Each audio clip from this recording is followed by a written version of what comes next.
Salmo 1, el Señor llama bienaventurados a aquellos que saben seleccionar sus amistades, aquellos que saben tomar decisiones correctas. Es más, a aquellos que antes de seguir a aquellas amistades siguen la ley de Jehová. Amén. Y por eso empieza diciendo bienaventurado el varón. En la palabra griega bienaventurado es makarios, significa dichoso, inmensamente feliz. Otra palabra podría decirse bendito, el varón que no hace lo que dice el primer texto del Salmo 1. Y esto es importante porque si nos vamos a ¿cuál es lo contrario de bienaventurado? Podríamos decir que lo contrario de bienaventurado es maldito. Y podríamos decir entonces, maldito el varón que anda en consejo de malos, en camino de pecadores, y se sienta en silla de escarnecedores. El Señor nos va a enseñar que hay tres clases de amistades que son destructivas, que son nocivas y que nos llevan a maldición y que debemos evitarlas. Por eso dice, bienaventurado el varón que no anduvo en consejo de malos. Si usted le presta la atención a la palabra consejo, está con S, no con C. Cuando está con C, consejo, como dicen los españoles, se refiere a un grupo de políticos o un ayuntamiento municipal, dice, a unas autoridades, pues que velan por el mejoramiento de una ciudad. Pero consejo con S tiene que ver con una recomendación, con una opinión, con una sugerencia que alguien le da. Y asimismo, cuando una persona da consejo se llama consejero. Y cuando se reúnen un grupo de consejeros, también se llama consejo con S. Y ese consejo es los que asesoran, los que gestionan, los que mentorean, los que aconsejan a una persona, a un rey, a una organización. Amén. Entonces ahí está hablando de ese tipo de consejeros y ese tipo de consejo. El consejo de malos está hablando a un grupo de personas, ¿sí?, que se reúnen para gestionar, para manipular, para hacer algo malo, para organizar algo malo o destructivo. A ese grupo de personas dice, bienaventurado el que no estuvo en ese grupo, en ese consejo de malos. Cuando hablamos de esta palabra consejo, hay muchos versículos en la Biblia. Yo les voy a mencionar algunos, usted no los va a buscar porque nos demoraríamos demasiado. En Génesis capítulo 3, versículos 4 y 5, vemos el consejo que Satanás le da a Eva. Le dice, no morirás, sino serás como Dios, conociendo el bien y el mal. Eva siguió ese consejo y terminó con la raza humana caída. En Génesis 11:4 hubo un consejo para construir una gran torre desafiando a Dios, la torre de Babel, y Dios tuvo que destruirlos, dividiéndolos o dispersándolos por el mundo entero. En Génesis 37, del 18 al 27, los hermanos de José toman consejo para asesinarlo, para matarlo, porque lo envidiaban, ya que era el preferido de papá, y el padre le había comprado un traje o una vestimenta especial. Y toman consejo de matarlo, luego lo tiran a una cisterna, y luego toman consejo de mejor venderlo a los ismaelitas como esclavo. Imagínense ese consejo. Asimismo, los hijos de Jacob toman consejo de vengarse por haber violado a Dina. Y toman una estrategia y donde mandan a circuncidar a ese pueblo y luego asesinan a todos.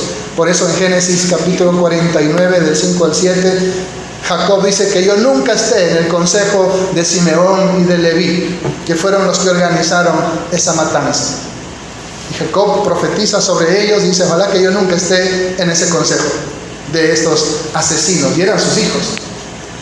En Primera de Reyes capítulo 12, versículo 8, dice que Roboam, el hijo de Salomón, desechó el consejo de los ancianos de Israel y escuchó el consejo de sus amigos que se habían criado con él, e insultó a los ancianos de las tribus de Israel y le costó el reino. Le costó las 10 tribus del norte que lo abandonaron, lo desconocieron como rey y eligieron a otro rey, porque prefirió escuchar el consejo de su grupito, de sus amiguitos, de los que habían crecido con él, de los que habían jugado con él, y desechó el consejo de los siervos de Dios. Imagínense lo que puede hacer un consejo equivocado y estar en un grupo de personas equivocadas. Nada mejor como el consejo que le dieron a Naamán el sirio, ¿verdad? Le dijeron: Señor mío, si te mandan a hacer algo difícil, tú lo harías, así que anda, báñate al Jordán. Y eso salvó la vida de Naamán. Y así hay tantos ejemplos. En Mateo 12:14 habla de que los fariseos tomaron consejo para destruir a Jesús porque había hecho un milagro. Y eso pues hizo que Jesús tenga más seguidores y ellos se morían de envidia. Mateo 26:4 dice que tomaron consejo para arrestarlo con engaños de manera oculta y así poder matarlo. Vamos a buscar solamente un versículo. Mateo 27:1. De todos los textos solo buscamos uno. Mateo 27, versículo 1. Dice: venida la mañana, todos los principales sacerdotes y los ancianos del pueblo entraron en consejo contra Jesús para entregarle a muerte, y lo llevaron atado y le entregaron a Poncio Pilatos, el gobernador. Aquí está un gran ejemplo de lo que es estar en consejo de malos. Bienaventurado el varón que no estuvo en consejo de malos. En este grupo de personas que maquinan, que traman hacer daño. Y estos hombres maquinaron todo lo posible para matar al Mesías, para entregarle a Pilatos, como dice Marcos 15:1. Al siguiente día hicieron otro consejo, en oculto, sin que esté todo el Sanedrín, sino solo un grupito, y entregaron a Jesús a la muerte. Bienaventurado el varón que no estuvo en consejo de malos. Y hemos visto entonces con ejemplos lo que es un consejo, un grupo de personas, ¿sí?, que opinan, que gestionan, que mentorean, que dirigen algo. Pero el consejo de malos, aquellos que lo hacen para la maldad, en Salmo capítulo 5, nos da una vislumbre de esto. Salmo capítulo 5, versículo 9 dice: porque en la boca de ellos no hay sinceridad, sus entrañas son maldad, sepulcro abierto es su garganta, con su lengua hablan lisonjas. Eso hace el consejo de malos. Solo hay maldad en su corazón, como dice que el Señor vio la tierra y que los designios del hombre eran solamente la maldad, y a Dios le dolió en su corazón. Y este es el consejo de malos. Dice: en la boca de ellos no hay sinceridad, solo hay mentira, hipocresía. Sus entrañas son maldad, o sea, tienen veneno en su corazón. Sepulcro abierto es su garganta. Imagínense un sepulcro. Si usted lo abre, la podredumbre que hay ahí. Como dijo Jesús, sepulcros blanqueados. Con su lengua hablan lisonjas. Es decir, te soban, te dicen cosas bonitas para arrastrarte a su maldad. ¿Por qué ellos hicieron consejo contra Jesús y querían matarlo? Porque veían que él hacía los milagros que Dios le había mandado hacer. Él hacía la obra del Señor. Juan 5:18. ¿Dónde empieza esta persecución contra Jesús? Juan capítulo 5. Si no lo encuentra rápido, solo anótelo. Versículo 18. Dice: por esto los judíos aún más procuraban matarle, porque no solo quebrantaba el día de reposo, sino que también decía que Dios era su propio Padre, haciéndose igual a Dios. Miren, ellos decían: no, ¿cómo va a hacer milagros en el día de reposo? Eso es del diablo, eso no es de Dios. Y él se llama Hijo de Dios. Entonces, por eso querían matarlo. Más adelante, en el capítulo 7, Jesús los va a confrontar, pero ellos van a negar ese consejo para matarlo. Dice en Juan capítulo 7, versículo 19: ¿no les dio Moisés la ley y ninguno de ustedes cumple la ley? ¿Por qué procuran matarme? Respondió la multitud y dijo: demonio tienes, ¿quién procura matarte? O sea, lo niegan en su propia cara. Jesús respondió y les dijo: una obra hice, y todos se maravillaron. Por cierto, Moisés les dio la circuncisión, no porque sea de Moisés, sino de los padres. Y en el día de reposo circuncidan al hombre. Si recibe el hombre la circuncisión en el día de reposo, para que la ley de Moisés no sea quebrantada, ¿se enojan conmigo porque en el día de reposo sané completamente a un hombre? No juzguen según las apariencias, sino juzguen con justo juicio. Jesús, que escudriña la mente y el corazón y que lo conoce todo, les está diciendo: ustedes han hecho un consejo para matarme. Y él está diciendo: tú estás endemoniado, nadie ha hecho eso. Lo niegan en su cara. Pero él era el Dios omnisciente. Y qué terrible lo que Jesús les va a decir en el capítulo 8, versículo 44. Dice: ustedes son de vuestro padre el diablo, y los deseos de vuestro padre quieren hacer. Él ha sido homicida desde el principio y no ha permanecido en la verdad, porque no hay verdad en él. Cuando habla mentira, de suyo habla, porque es mentiroso y padre de mentira. Y a mí, porque digo la verdad, no me creéis. ¿Quién de vosotros me redarguye de pecado? Pues si digo la verdad, ¿por qué vosotros no me creéis? El que es de Dios, las palabras de Dios oye. Por esto no la oyen ustedes, porque no son de Dios.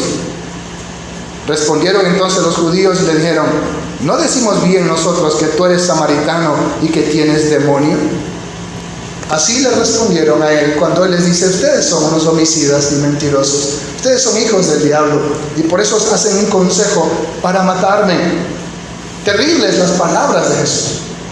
Por eso dice el texto: bienaventurado el varón que no anduvo en consejo de malos. Yo no quería predicar esto, hermanos. De seguro muchos dirán que lo estoy tomando con directa, indirecta, y que lo estoy usando a mi favor.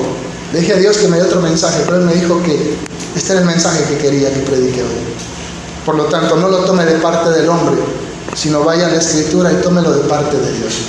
Amén. No permita que Satanás cierre su corazón con prejuicios.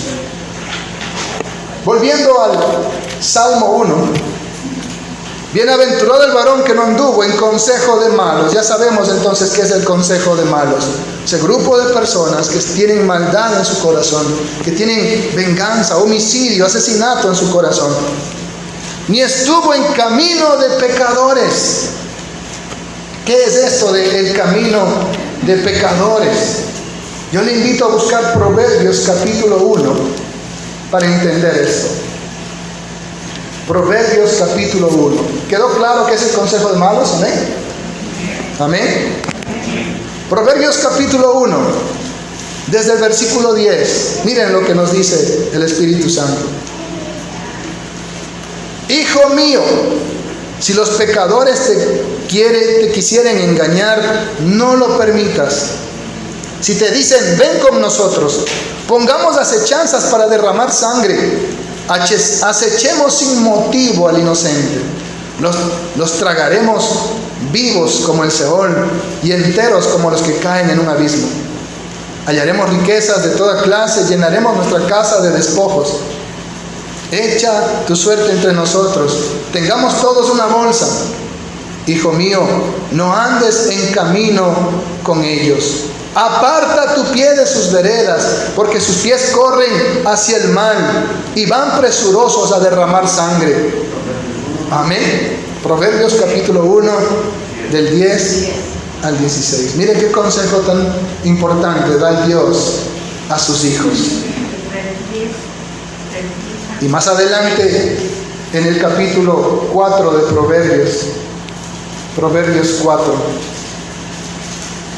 desde el versículo 14 dice: no entres por la vereda de los impíos, ni vayas por el camino de los malos.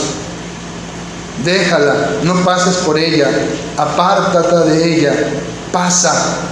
Porque no duermen ellos si no han hecho mal, y pierden el sueño si no han hecho caer a alguno. Porque comen pan de maldad y beben vino de robos. Mas la senda de los justos es como la luz de la aurora, que va en aumento hasta que el día es perfecto. El camino de los impíos es como la oscuridad, no saben en qué tropiezan. Amén. Al buen entendedor, dice, ¿verdad? Pocas palabras. Proverbios 14:12, muchos se lo saben de memoria. Hay caminos que al hombre le parecen los correctos, pero su fin es la muerte. Cuando habla de camino, habla de conducta, de comportamiento. Bienaventurado el varón que no anduvo en consejo de malos, en ese grupo de perversos, de impíos, ni en camino de pecadores, es decir, en el comportamiento de la gente pecadora, que simplemente quieren hacer lo malo, poner acechanzas, destruir a las personas. Se dejan llevar por el odio, por la venganza, por la envidia, y quieren dañar a alguien. Él dice, tú no sigas ese camino. Nosotros sabemos cuál es el camino. Amén. Jesús dijo, yo soy el camino, la verdad y la vida. Nadie viene al Padre si no es por mí. Bienaventurado el varón que no anduvo en consejo de malos, ni estuvo en camino de pecadores, en esa conducta, en ese comportamiento impío y de maldad. Y el tercero dice, ni en silla de escarnecedores se ha sentado. Amén. Ni en silla de escarnecedores se ha sentado. La palabra silla en griego es cátedra, imagínense. Por eso dicen los profesores, yo soy catedrático. Jesús dijo, en la cátedra de Moisés se sientan los escribas y fariseos, en la silla de Moisés, como maestros. Hay algunos textos que le voy a mencionar, pero no lo vamos a buscar. Proverbios 9:8 dice, que no reprendas al escarnecedor, porque de seguro te aborrecerá. Proverbios 15:12 dice que el escarnecedor odia a quien lo reprende y nunca se junta con los sabios. Ese es el escarnecedor. Proverbios 29:8 dice que el escarnecedor pone en llamas la ciudad, causa conflictos, discordias. Y el Señor dice eso, ¿verdad? Que Él aborrece al que causa discordia entre hermanos. Ese es un escarnecedor.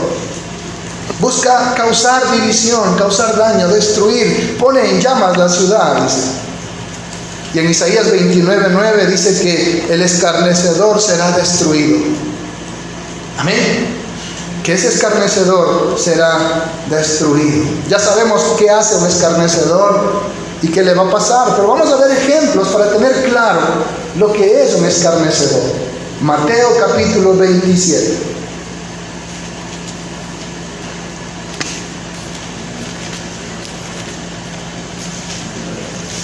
Mateo capítulo 27. ¿Ya lo tienen? 27. Mateo capítulo 27.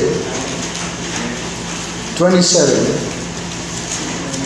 En el versículo 29 dice, desde el 28, y desnudándole le echaron encima un manto de escarlata y pusieron sobre su cabeza una corona tejida de espinos y una caña en su mano derecha. E hincando la rodilla delante de él, le escarnecían, diciendo, salve, rey de los judíos. Y escupiéndole tomaban la caña y le golpeaban en la cabeza. Después de haberle escarnecido, le quitaron el manto, le pusieron sus vestidos y le llevaron para crucificarlo. Miren, lo que es escarnecer es burlarse de una persona, insultar a una persona, injuriar a una persona, pisotear a una persona. Eso es escarnecer. Y después que lo escarnecieron, de que se cansaron de pisotearlo, lo llevaron para que sea crucificado. Eso me recuerda también a Sansón en el libro de Jueces. Le habían sacado los ojos y lo tenían ahí jalando un molino. Y le dijeron, tráelo para que nos divierta. Y lo pusieron en un patio a Sansón, y como estaba ciego y se andaba cayendo, se burlaban y se reían. Pero ellos no sabían que Dios iba a usar ese día a Sansón para destruirlos a todos. Y vino el juicio sobre aquella gente. Dice que Sansón con su muerte mató a más enemigos que en toda su vida, porque Dios vengó sus ojos. Pero ellos estaban ahí escarneciendo, burlándose de él. Ahí mismo en Mateo 27, en el versículo 39, dice: y los que pasaban le injuriaban, meneando la cabeza y diciendo: tú que derribas el templo y en 3 días lo reedificas, sálvate a ti mismo. Si tú eres hijo de Dios, desciende de la cruz. De esta manera también los principales sacerdotes, imagínense, se supone que eran los líderes religiosos, escarneciéndole con los escribas, los expertos en la palabra, y los fariseos y los ancianos, decían: a otros salvó, a sí mismo no se puede salvar. Si es el Rey de Israel, descienda ahora de la cruz y creeremos en él. Confió en Dios, líbrele ahora si le quiere, porque ha dicho: soy hijo de Dios. Lo mismo le injuriaban también los ladrones que estaban crucificados con él. Eso es escarnecer. No hay ejemplo más claro de cómo trataron a nuestro Señor, de cómo lo escarnecieron. No quisieron jamás escuchar su palabra. Por eso dijo: si fueran hijos de Dios, me creerían, me oirían, pero ustedes no oyen mis palabras porque no son de Dios. Y los llamó hijos del diablo a los sacerdotes, a los ancianos, a los fariseos, a los escribas, expertos en la palabra. Porque, como le dijo a Nicodemo, no habían nacido de nuevo, necesitaban nacer de nuevo. Ahí tenemos entonces ejemplos de lo que es escarnecer. Volvamos a Salmo 1. Bienaventurado, dichoso, inmensamente feliz, bendito el varón que no anduvo en consejo de malos, ni estuvo en camino de pecadores, ni en silla de escarnecedores se ha sentado. Yo decía que lo contrario sería: maldito el varón que anduvo en consejo de malos, que estuvo en camino de pecadores y en silla de escarnecedores se ha sentado. Y recuerde que Jesús dijo: lo que hagan con uno de los más pequeños, a mí me lo hacen. A Pablo le dijo: Pablo, ¿por qué me persigues? Él perseguía a los cristianos. Versículo 2 del Salmo 1. Sino que en la ley de Jehová está su delicia, y en su ley medita de día y de noche. Eso significa amar la palabra de Dios, amar sus mandamientos y deleitarse en cumplirlos. La ley de amarás a tu prójimo como a ti mismo. La ley de perdona 70 veces 7. La ley de muestra la otra mejilla. La ley de no se ponga el sol sobre tu enojo. La ley de si 7 veces tu hermano peca contra ti y 7 veces viene a pedirte perdón, perdónale. Todas esas leyes que dio el Señor, el bienaventurado se va a deleitar en esa ley. El hombre que ama obedecer a Dios, versículo 3, será como árbol plantado junto a corrientes de aguas, que da su fruto a su tiempo y su hoja no cae, y todo lo que hace prosperará. Amén. Ahí en el patio de mi casa, al lado de la vecina, hay un árbol de guanábano, así creo que se llama, guanábano. Y pasa ahí seco con las hojas que se caen. Pero cuando viene el invierno y empieza a llover bastante, empieza a hacer unos frutos inmensos y a llenarse de follaje, porque empieza a tener bastante agua en sus raíces. Ahora imagínense si ese árbol estuviera como el manglar junto a las aguas, sus raíces en medio del agua. Dice que da su fruto a su tiempo y su hoja no cae, siempre está reverdecido, lleno de follaje, y todo lo que hace prosperará. Cuando Jesús fue crucificado, muchos pensaban que Él no había prosperado, sino que había sido derrotado. Pero no entendieron que esa fue su más grande victoria. Amén. Y por eso el Señor nos dice que a los que aman a Dios, todas las cosas les ayudan para bien. Pero miren lo que dice el versículo 4, para los que andan en consejo de malos, en camino de pecadores y son escarnecedores. No así los malos, que son como el tamo que arrebata el viento. Y Jesús dijo eso. El que en mí no permanece es como el pámpano que se arranca y se seca, y ahí va arrastrado por el viento, y lo cogen y lo queman. Sirve para el fuego. Y es lo que dice aquí: serán como el tamo que arrebata el viento, que lo usan para hacer fuego, para quemarlo. Versículo 5, aquí está hablando del arrebatamiento de la iglesia. Por tanto, no se levantarán los malos en el juicio, ni los pecadores en la congregación de los justos. Los muertos en Cristo resucitarán primero. Amén. Pero aquí dice que los malos no se levantarán en ese día, ni los pecadores en la congregación de los justos, las bodas del Cordero.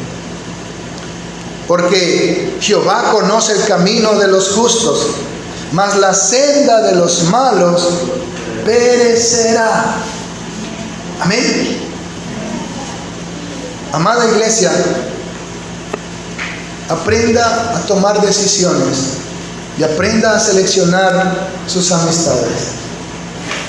Y deje de seguir el consejo de los malos, el camino de los pecadores y la silla de los escarnecedores. Y vuélvase a la palabra de Dios. Y ame la palabra de Dios y ame sus mandamientos. Amén. Cumpla la ley del Señor. De amarás al Señor tu Dios de todo tu corazón, de toda tu alma y con todas tus fuerzas. Y de amar a tu prójimo como a ti mismo. Y lo que dijo Jesús para la iglesia: ámense unos a otros como yo los he amado. Amemos a Jesucristo, el príncipe de los pastores. Amemos su palabra, que es el fundamento de su señorío sobre nuestra vida.